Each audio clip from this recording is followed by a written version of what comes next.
اثر گفتگو کا آغاز کرتے ہیں آج کی لیٹسٹ ڈیولپمنٹ سے۔ آئی ایس پی آر کے مطابق سانحہ 9 مئی کے 19 مجرمان کی سزاؤں میں معافی کا اعلان کر دیا گیا ہے۔ ان میں سے کچھ لوگوں کو رہا بھی کر دیا گیا ہے۔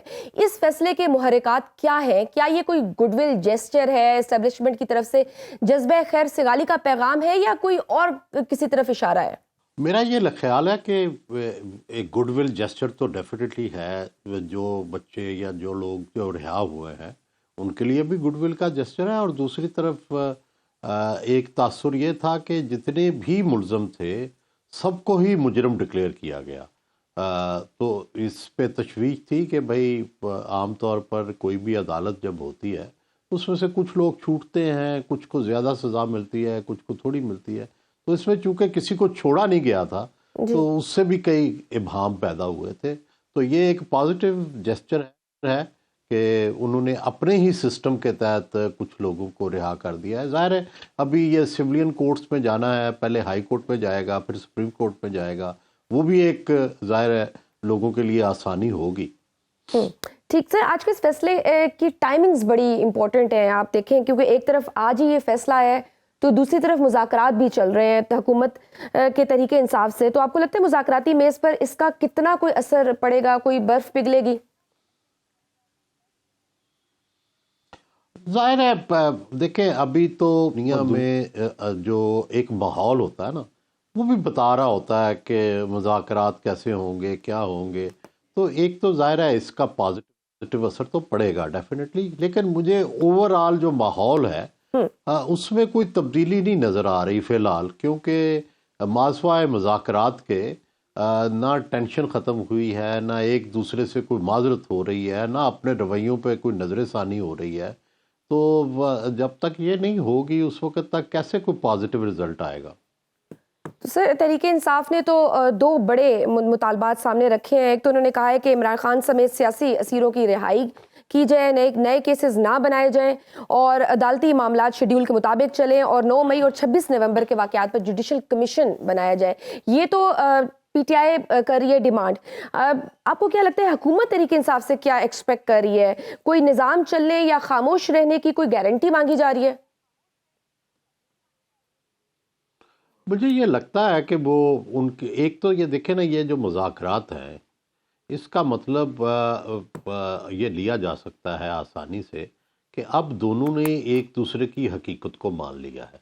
یعنی موجودہ حکومت کو بھی مان لیا گیا ہے، موجودہ پارلیمان کو بھی مان لیا گیا ہے، موجودہ اسپیکر کو بھی مان لیا گیا ہے، اور اگر مجھے آپ اجازت دیں یہ کہنے کی بھی کہ چند شکایات کے علاوہ الیکشن کو بھی مان لیا گیا ہے۔ اب حکومت جو ہے وہ ظاہر ہے یہ ڈیمانڈ کرے گی کہ یہ آپ نے بالواسطہ تو مان لیا ہے، براہ راست بھی یہ مانے، اس سسٹم کو مانے، ایکسیپٹ کرے، اور اس کے بعد ظاہر ہے جو مقتدر طاقتیں ہیں ان کی بھی ایک کچھ ڈیمانڈز ہوں گی، جن میں سے ایک یہ ہے کہ سسٹم کو چلنے دیا جائے اور خان صاحب خاموش رہیں اور ملک کی معاشی ترقی کو چلنے دیا جائے۔ یہ توقع کی جا سکتی ہے کہ وہ یہ کہیں گے۔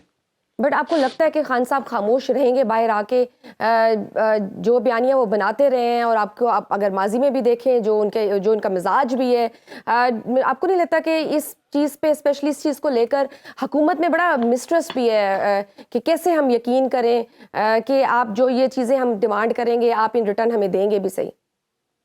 کیونکہ آپ نے دیکھا ہے کس طرح سے وہ یو ٹرنس تو لیتے رہے ہیں۔ دیکھیں یہ درست ہے کہ گارنٹی تو کوئی نہیں ہے دونوں طرف سے، ادھر سے بھی کوئی گارنٹی نہیں ہے، ادھر سے بھی کوئی گارنٹی نہیں ہے، لیکن جب بات چیت شروع ہو جائے تو یہ بھی ایک گارنٹی ہوتی ہے کہ دونوں بیٹھے ہیں، دونوں ایک دوسرے سے مذاکرات کریں گے۔ یہ بھی ظاہر ہے دونوں میں سے کوئی نہیں چاہے گا کہ اس کے اوپر یہ آئے کہ جی مذاکرات ہم نے ناکام کیے ہیں۔ تو جب ایک دفعہ لوگ ٹیبل پہ بیٹھ جاتے ہیں وہ لڑتے بھی ہیں، جھگڑتے بھی ہیں، اوپر نیچے بھی ہوتا ہے، 2 دن بند بھی رہیں گے مذاکرات، پھر شروع ہو جائیں گے۔ یہ اتنا آسان نہیں ہوتا ایک دوسرے کو کنونس کر کے، یا ایک دوسرے کی جگہ لینی ہوتی ہے چونکہ، تو تاکہ کوئی لچک کون دکھائے گا یہ دیکھنا پڑتا ہے۔ سو آپ کو لگ رہا ہے کہ کوئی نہ کوئی ان مذاکرات سے کوئی بڑا بریک تھرو ہو سکتا ہے؟ یعنی یہ فوراً تو نہیں ہوگا لیکن الٹیمیٹلی ہوگا ڈیفینیٹلی۔ کچھ پی ٹی آئی کو جو ہے وہ فائدہ ہوگا، کچھ حکومت کو فائدہ ہوگا، مقتدرہ کو فائدہ ہوگا، وہی مذاکرات کامیاب ہوں گے جس میں ایک دوسرے کو جگہ دیں گے. اور بڑی خوش آئند بات ہے کہ اب ٹیبل ٹاکس کی طرف آ گئی ہیں چیزیں، سیاسی بڑوں کو مل بیٹھ کر بات چیت کرنے کی بھی تجویزیں سامنے آ رہی تھیں، لیکن پھر عمران خان صاحب کہتے ہیں اسپیشلی نواز شریف کے حوالے سے کہ وہ سیاست کے 12ویں کھلاڑی ہیں. کیا آپ کو لگتا ہے واقعی وہ اتنے ارریلیونٹ ہو چکے ہوئے ہیں؟ نہیں دیکھیں، ابھی تک تو ان کی حکومت ہے نا، پنجاب میں بھی جی اور وفاق میں بھی، اور پریزیڈنٹ ہیں وہ اپنی پارٹی کے، تو وہ خاموش ضرور ہے، ارریلیونٹ نہیں ہوئے. سر ان کی خاموشی کی کیا وجہ ہے؟ وہ مختلف وجوہات ہیں. ایک تو ظاہر ہے وہ سمجھتے ہیں کہ 8 فروری کو جس طرح عمران خان سمجھتے ہیں ان سے ہاتھ ہو گیا، وہ سمجھتے ہیں میرے سے بھی ہاتھ ہو گیا. اچھا. پھر وہ یہ سمجھتے ہیں کہ جو ہے وہ بیانیہ جو ہے اس کی اب وہ تلاش میں ہیں کہ کیا بیانیہ لے کے جائیں. پہلے تو ان کا فوج مخالف بیانیہ تھا، اب عمران مخالف بیانیہ ہے. کیا وہ فوج کی حمایت کریں، چپ رہیں؟ تو وہ ویٹ اینڈ سی کی پالیسی پہ چل رہے ہیں، اور شاید ان کا خیال یہ ہے کہ جب ہم معیشت بڑی بہتر ہو جائے گی تو اس بیانیے کے ساتھ جائیں گے کہ عمران خان نے تباہ کر دیا تھا، ہم نے ملک کو بحال کر دیا. سر آپ دہائیوں سے پاکستانی سیاست کو قریب سے دیکھتے آ رہے ہیں، تو اگر میں پوچھوں کہ 2024 میں عدلیہ کے کون سے برے فیصلے تھے اور کون سے بہترین فیصلے تھے، تو وہ کیا ہوں گے؟ دیکھیں، عدلیہ کے دنیا میں جو بھی ادارہ چاہے جتنا بھی برا ہو جتنا بھی اچھا ہو، دونوں طرح کے لوگ ہوتے ہیں. لیکن اتفاق یہ ہے کہ یا بدقسمتی یہ ہے کہ جو عدلیہ کے لیڈرشپ تھی، عدلیہ کے جو بڑے لوگ تھے، انہوں نے وہی فیصلے دیے جو اس وقت کی طاقتوں کو پسند تھے. تو ہم اب 1954 سے یہ فیصلے دیکھ رہے ہیں کہ جو تھیں منتخب حکومتیں، جمہوری حکومتیں، ان کو رخصت کیا گیا اور عدالتوں نے اس کے اوپر مہر تصدیق ثبت کی. بھٹو کی پھانسی کا بڑا فیصلہ ہے جو کہ ابھی تک جس کا درد جو ہے وہ محسوس کیا جا رہا ہے معاشرے میں. پھر پولیٹیکل لیڈرز کے خلاف جتنے بھی کیس چلے ہیں وہ کبھی بھی شفاف نہیں تھے، چاہے وہ عمران خان ہو، چاہے نواز شریف ہو، چاہے آصف زرداری ہوں، چاہے بے نظیر بھٹو ہو. یہ تو ریسنٹ پاس ہے.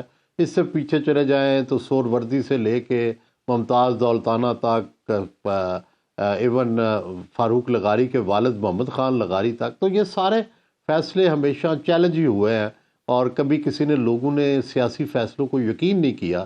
اس لیے بار بار سیاستدان جو ہے وہ دوبارہ جیتتے رہے، دوبارہ پارلیمنٹ میں آتے رہے، فیصلے بھی ان کے خلاف ہوئے، پھر بھی آتے رہے. ٹھیک، آپ کو کیا لگتا ہے تحریک انصاف یا عمران خان کو سسٹم میں کوئی سیاسی سپیس ملے گی اور عمران خان کی رہائی ہو سکتی ہے؟ دیکھ رہے ہیں آپ 2025 میں؟ دیکھیں، عمران خان اب بھی پاپولر ہیں اور ان کی پارلیمنٹ میں اچھی خاصی سیٹیں ہیں، تو ڈیفینیٹلی ان کا چانس تو ہر وقت موجود ہے.